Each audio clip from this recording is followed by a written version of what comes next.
Dude, I would love to review games. That's a great idea. We could be a review channel that reviews games and movies.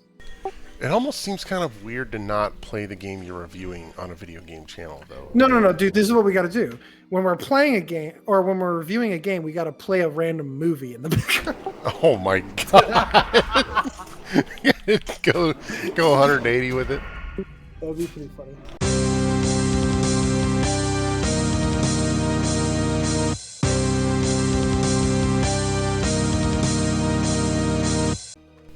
Okay, I'm back.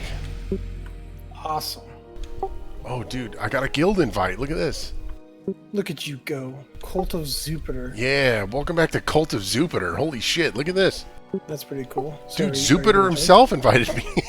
Whoa. That's kind of funny, actually. Yeah, well, welcome back to Swordboard. I'm gonna join the Cult of Jupiter, because why not? I'm not gonna have my chat on, but whatever. Fair enough.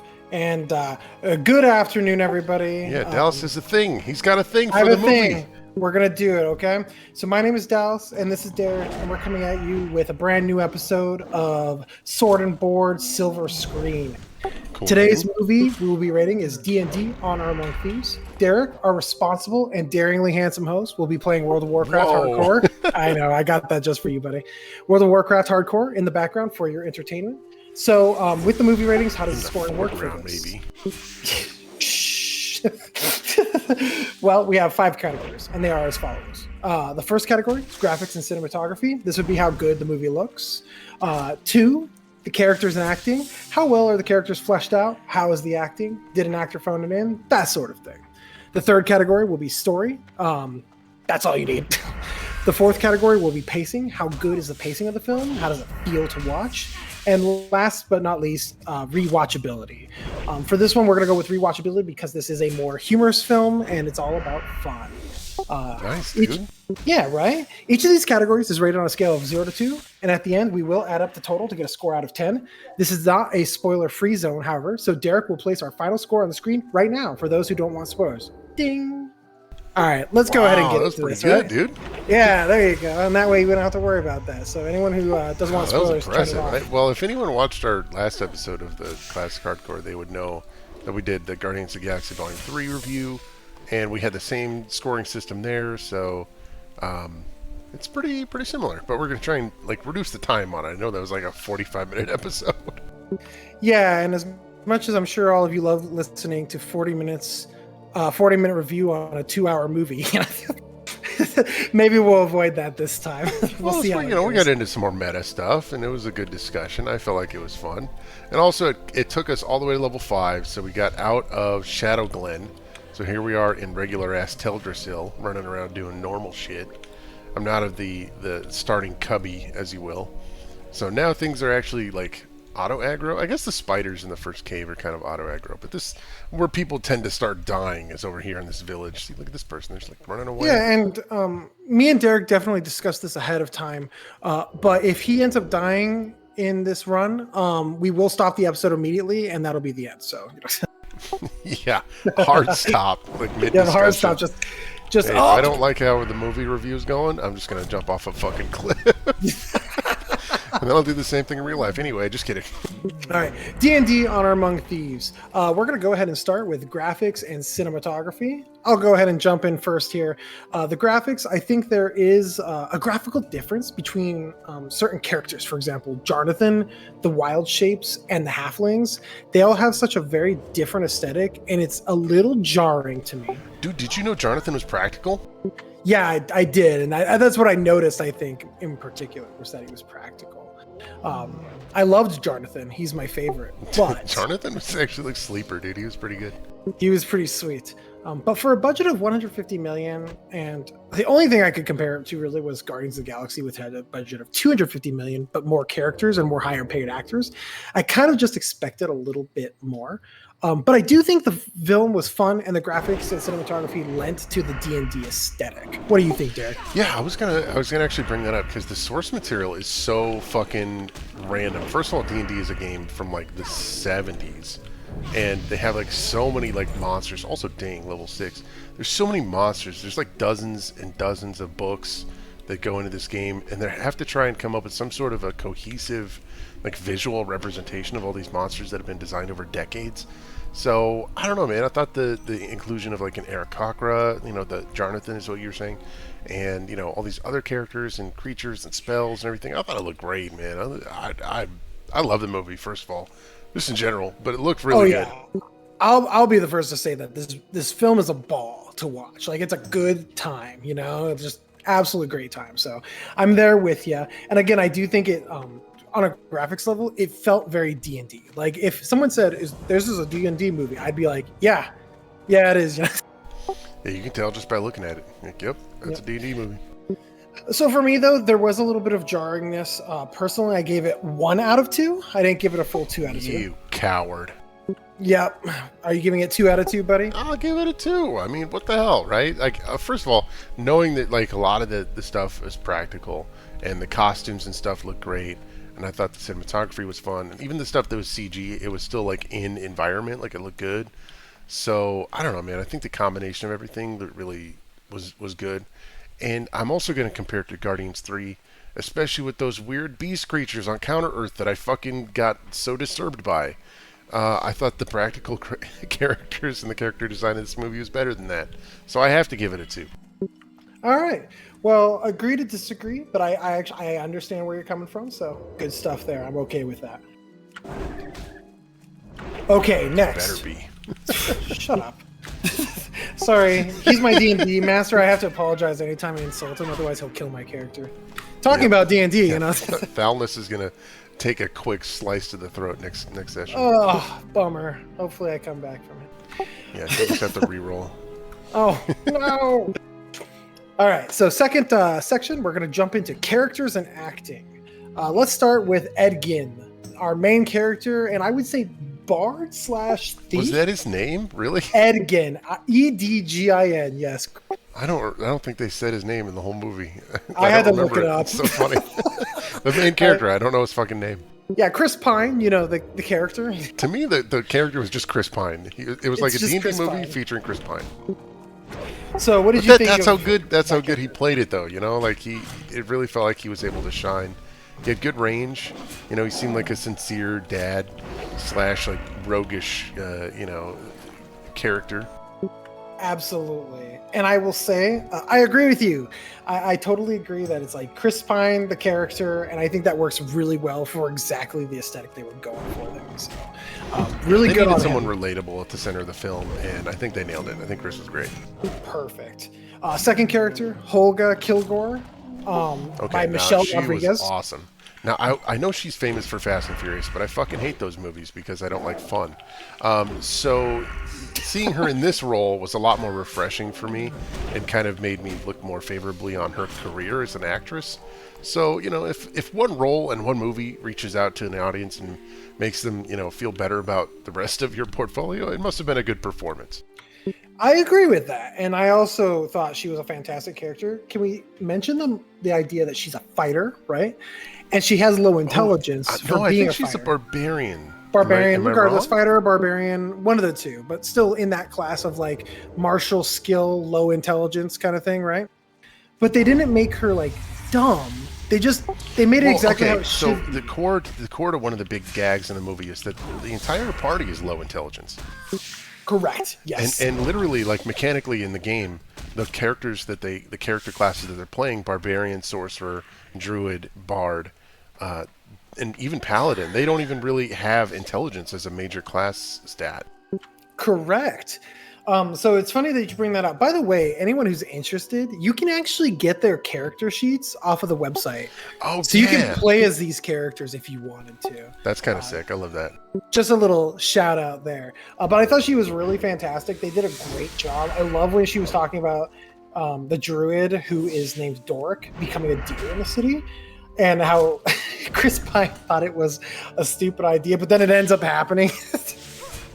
Just a really great gag. They did a great job with her character.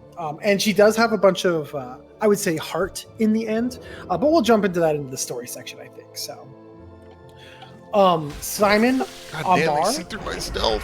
Fucking spiders. They have too many eyes, dude. I gotta kill You them. shouldn't have been a subtlety rogue. I don't know why you did that. I am. I don't have talent points. I'm as But the subtle next as I can character be. Sorry, go ahead. is the sorcerer Simon Aumar. Amar. Oh, okay. Yeah, the sorcerer. He was very, very funny. Yes, Justice Smith. Good old Justice Smith calling in for the part. Can you believe? So, how did you feel about this character? Yeah, dude. I feel like he was another key player. He had a good arc.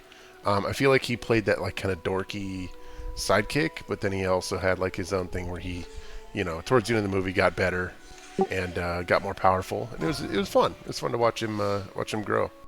So this character, I actually This guy died at level 5. What a shitter. So I don't. That's so bad. A bummer. I only died at 6. He was in my so cult so much member. better. So this character, it felt like he was like, I'm a bad sorcerer with confidence issues that I sort of resolve, and I puppy dogged the druid the whole time. And so he did have an arc, right? He gained more confidence, but I don't know. For me, the character didn't quite hit, and especially it kind of felt like the same character from Jurassic World. I don't know if you've seen. No, I didn't see that. So Justice Smith plays a character in Jurassic World, and it feels like the same exact character, which is okay, but I don't know. This one didn't land quite as much for me, so I kind of dinged a little bit on Simon, but I still thought it was a good character. I think he probably is the weakest, performance in the cast, but Agreed. It's not like it was a bad performance. Right. The next character, Doric the Druid. She was another one I had trouble with because she was very standoffish, Dude, and I think it made it hard to relate with her. Yes, so I liked that it was like a sarcastic druid, and she's kind of a hard ass, right? But her character like doesn't grow at all. Like, I guess the only growth she has is in the end. She's like, friendship's okay, but I don't know if that's like really a character growth. Yeah, and I think that's probably a weakness of the story too, because they kind of wrote in her backstory, which is another complaint that I have of the movie overall, is that a lot of their backstories, especially the side characters, they were just kind of like told, like, hey, this is my backstory. Yeah, and I would say both Simon and Dork felt like side characters who were in main character plots for me, or portions. And I guess that you could say they are side. Or maybe characters. they were kind of side characters that were treated as main characters but didn't have the same development. So they were in this weird straddling place. But I still thought it was fun. I mean, Doric was like, I think her best scenes were like interacting with like Chris Pine's character, and not necessarily the sorcerer. Or right. I don't even know if they really had any interaction with the barbarian character. Not really, no. Okay, so next character. So I think we both agree Simon and Doric felt a little fat weak. crits right there. Yeah, I did. Zank Yandar, purely the best Fucking character. Alpha, dude. I love Alpha, that guy. we don't need to say more. He's just the best character in the whole movie. So, well, again, paladins are usually so hard to make them look cool because they're basically just like law-abiding citizens. Dude, I have something in story about this. It's like a Boy Scout troop leader. You're like, wow, you're boring. But Zank was fucking cool, dude. They made him really cool, and I want to get into it in the story, but I'm just gonna say we both loved him. We'll get into that in short. Yeah, but I think the best moment was towards the end of the film when Zank got to chase down the other one of the big bads, and caught up to him in the forest. And the first thing he says to him, he's like standing over him as he trips and falls in the mud. And Zank is just standing over the bad guy. He's like, "Good evening," just like really polite. Yeah. Like even in that moment, I was like, that is such a paladin thing to do. Such a paladin thing to do. Okay, so Fina, the Red Mage. Oh man, she was creepy, dude. Dude, what a Red cool Mage, looking villain, Red right? Wizard, whatever. That was awesome. So it's funny to me though. I'm like, could you look more evil? Like even when she was in her blue outfit, which is like the disguise, I'm like, yo, homie. Yeah, like the first when they did the first heist and they were like supposedly all on the same team, and then she like turned evil and like betrayed them and did the time stop thing. I was like, oh yeah, no kidding. Now the funny That's thing the is, evil one. I actually think this worked really well for D&D movie because that's how it feels like. That's what it feels like in D&D campaigns. You're like, you're the bad guy, and then guess what? They're the bad guy. Like it's very, very obvious. Well, that's what you think. Yeah. But because little do we know that foulness is actually the bag. Ooh. I hope no one from my D&D campaign watches this episode. There you go. And then the last character, and we'll tie this section up, Forge Fitzwilliam. Oh, that guy was fucking slimy, dude. And I'm sorry, what was the actor's name that played Forge? Hugh Grant. Hugh Grant, dude. What a legend. He's such a slimy Beautifully bastard. done. Beautifully done. I loved this character. I think Just he played absolutely him perfect. oozing with slimy charm and hidden malice. Very much exactly what I was hoping that character would be, and he nailed the part. Perfect job by Hugh Grant. Okay, so what did you give on the character section? I mean, I can't really knock it too much based on the side characters. And I mean, as strong as like Helga and Edgin were through the whole movie, their dynamic carried it. The villains I thought were really cool, especially Hugh Grant. I got to give it a 2. I mean, even like the side characters, like they just added a lot of charm to it. They added some depth to it. Even though they kind of weren't as developed, it didn't really matter. So I'm a little more critical again. I actually gave it a 1 out of 2, and it was because of Simon and Doric. I felt as a main character slot, they needed more development, which would have drugged the film pacing out, I'm sure. But I think they just needed a little bit more. I don't know. I could see where you're coming from. Like, to me, all I'm saying is that I think they added more to the film than they took away. But there were some weaknesses there. That's all I mean. Perfect. All right, so you have a 2 and a 2. I have a 1 and a 1. We are different on this one for sure, but that's good. That's why we're here to discuss it. Story is our next section. I gotta wait for this frog to turn into a demon. Let's talk about the story. So, this is for any of you Rick and Morty fans out there. This is very much a heist film, a you son of a bitch, I'm in sort of film, right? And yeah, definitely. I appreciated that, actually. I thought it was a lot of fun. There was a lot of jumping from place to place, which is my main pain point in this, is that they jump from place to place constantly. Like there was a part where they're visiting Holga's husband, or I guess ex-husband. Yes, the halfling. The halfling. And then they Bradley immediately... Cooper, another Bradley Cooper flick that we're watching. I love Bradley Cooper. He's really shining for me lately. But anyway, so she visits him, and then they immediately are like, hey, we have to go get this thing. And they're in a dark graveyard with red skies immediately after. And I'm like, how much time has passed? I don't know. But it was, that was a little bit of a... that was jarring for me. Sometimes the pacing was a little jarring just because it was going so fast. Oh, because they did some jump cuts and they cut out some travel and stuff like that. Okay. Yes, exactly. But that's kind of in the spirit of heist films. So I'm like, okay, like that's okay. The other thing that I had that I didn't like about this, but again, it's a very heist film kind of thing to do, is that there were quite a few MacGuffins. Do you know the term MacGuffin? Yeah. Mm-hmm. So there were, like, I think the biggest and most obvious one is wow, we destroyed the bridge, which, by the way, hilarious. It's just, they destroy the bridge down in the where Zank is taking them to get I don't even know what they're getting. Oh, the Another Dragon MacGuffin. Bridge, yeah. The Dragon Bridge. And they're like, they we needed destroyed the bridge. the command helmet to the command helmet. Thank you. The Mordenkainen's whatever. Yep. And so they're down in there. They destroy the bridge, and they're like, well, what will we do? And then our lovely sorcerer is like, well, I've got a portal device. It's like, oh, well, that's helpful. Well, no, that was someone's walking stick, wasn't it? Correct. It was the walking stick that Holga gave her ex-husband, Bradley Cooper. Oh, that's right. And then he gave it back to her, I think. Mm-hmm. But it definitely, like that, yeah. It's still a MacGuffin, right? It's something that they just happen to stumble across that saves them. Well, again, it's in the spirit of heist films, right? Heist films are all about that shit. It's also in the spirit of D&D because they have a lot of magic items that can be used in interesting, creative ways that aren't necessarily like staff of fireball, this casts fireball and it kills everything. Perfect. So I agree with you. And that's another point I had, was that it felt very D&D, right? It's a very D&D thing to be like, how are you going to solve this puzzle? It's like, I have this thing, and the D&D, the game master is just, or the game master, the dungeon master is just like, oh, well, okay, cool, And so it felt very much like that, which is, again, Hey, ding again. spot on. Grats. The humor is spot on. Oh, 10 out of 10 on the humor alone. 10 out of 10 on humor. I mean, we were just laughing like the whole movie, it felt like. Dude, the intelligence devourer scene had me Yeah, exactly. I still laugh about that scene. It is so perfectly done. And then, now that we're talking about the humor, I want to talk about our boy Zank, right? Feel free to browse. I love the way they did him because he, as a paladin, is like almost too powerful for this group of dingbats. Yeah, he's very much like they're very much doing like a 7th level adventure, and he's very much like a 15th level paladin. And so what they kind of did with him was almost made him like an NPC.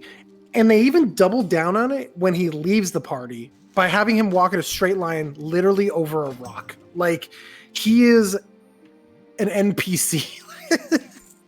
And I thought that was God, that was actually ad-libbed. Was it? It's so perfect. Yeah, they did such a good job.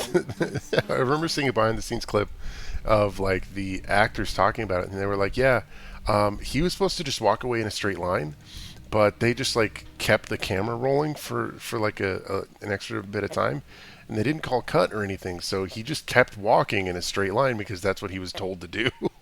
That is so funny. Great job on that. The humor was just fantastic. The other thing that I thought was very humorous, and I want to hit on, is Fat Dragon. Oh yeah, the chubby dragon, so cute. When the dragon like rolled and hit the chain and the whole platform started collapsing, I'm like, why would this happen to our characters? Like, this is exactly what would happen to our D&D characters. To happen. It's like, hey, this dragon is DM rolls dice, very overweight, and DM rolls dice. Rolls into the chain, it breaks the platform. Yeah, like roll a deck save to get off the platform in time. It felt exactly like D&D. The story did have a decent amount of heart too at the end, right? Oh god, yeah, dude, that was the one thing that really sold me on the film, was the ending. And actually, like, I didn't see it coming. I know some people probably did, but I truly did not see it coming. And that little moment of like, oh, we'll use the thing on Holga. We got to get, your mom back. And it's like, well, that's the mother that's the only mother she's known.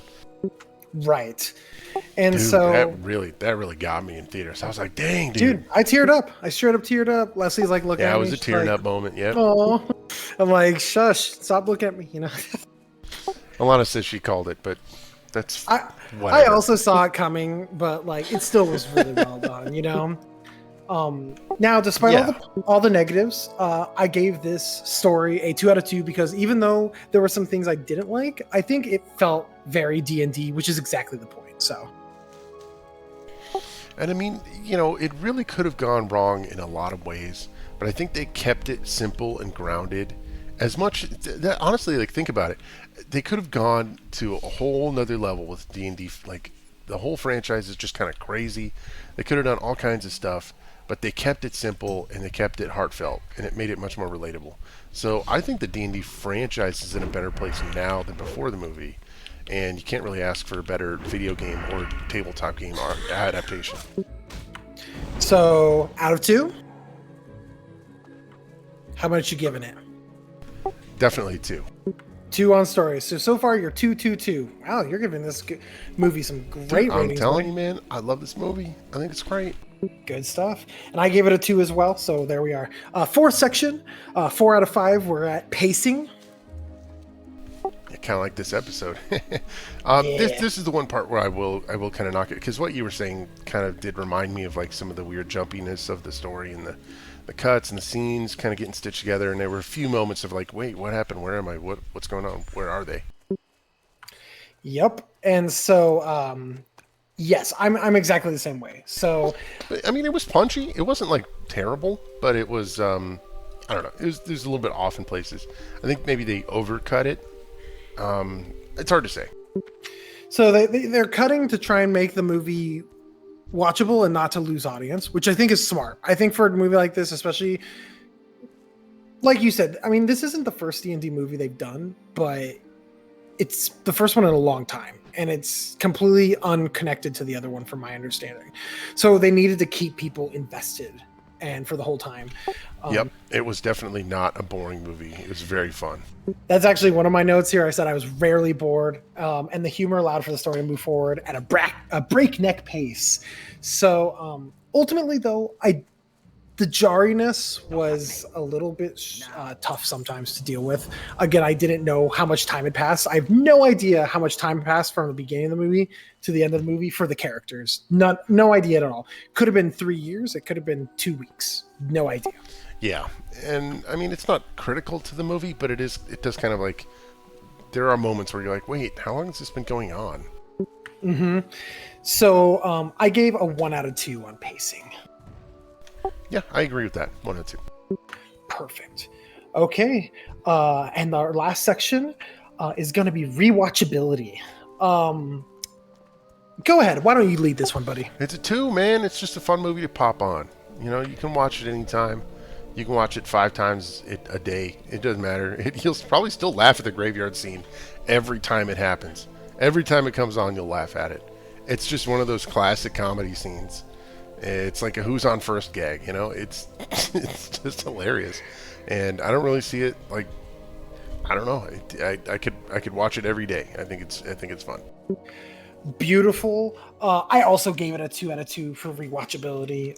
This is just a fun ride. It's just a great time. Like from the moment you start watching it to the moment it ends, you're sitting there going, wow, oh, that was just fun. I'll do this again. And I could totally see myself buying this movie and watching it again anytime. It's coming out soon, right? Yeah, I think it's already available on like paid streaming and stuff. So I don't know. I would probably watch it for free again. I don't know. Maybe I'm just broke. But I would buy it like if it came out, because I'm kind of old school. I'll just like buy a DVD. You know what I mean? Yeah, I get you. So as it stands, I just want to verify these are your scores. Turn around. Okay. Fine. Don't die. Don't die. We don't want to cut the episode. Caught. We're almost done. We're almost there. Don't No, die. I'm fine. We're good. I'm at 86, 82% health. So I want to verify your scores right now. You gave 2, 2, 2, 1, 2, which equals 9 out of 10. 9.5. Wait, I can't do math again. Dude, help me out here. Like, It's not a lot of numbers, okay? so you gave 9 out of 10. I was 1, 1, 2, 1, 2, which would be 7 out of 10. So depending on whose ability, dude. Right? On who you agree with, you either are going with 3.5 out of 5 or 4.5 out of 5, which are still both good scores. Stop with the 5s. We're doing 10. Okay, 9 out of 10 or 7 out of 10. Yes. Whichever you agree You're with. doing fine. Let's split the difference. Let's call it an 8. You know what? I like it. Put that on the title screen. 8 out of 10. 4-star rating. I'm not going to give up on that. I'm going to get a fucking aneurysm. All right. Well, do you have any follow-up thoughts? Yeah, I need to stop fucking around and go get the skinning training that I've been trying to meander my way over here. Okay, everybody, just to give Derek some points here. He's the one actually playing and doing all the hard work. I just have a Word doc open in front of me. Yeah, and you have all this like scripted out shit and your thoughts like prepared ahead of time. I'm sitting here fucking stabbing Gnarl Pine Ambusher in the ass and trying to remember a movie that I watched 6 weeks ago or whatever. All right. Well, I think that it was a great movie. These are my final thoughts. Derek did a great job here. He's handsome, beautiful man. And I hope you all have a wonderful evening. Thanks for joining us. Wow. Okay. I just want to say before we go, I did some quests. I did some things in the game. Okay. No, fair. I did some game things. Do I did your my thing. Starbreeze Village stuff. No, it's fine. And, Go. Well, shut up. I am going. I'm going to go get my skinning training right now and my leatherworking training because that's what we're doing. And I'm going to be real subtle about it. Why don't we just sit here in silence and you can run all the way to the trainer in silence. No, you know get what? Get the skinning and then we'll cut it. You know what I'm going to do since we rolled a Night Elf Subtlety Rogue? I'm going to have to stealth all the way there. I have to be subtle, dude. We're doing this in silence.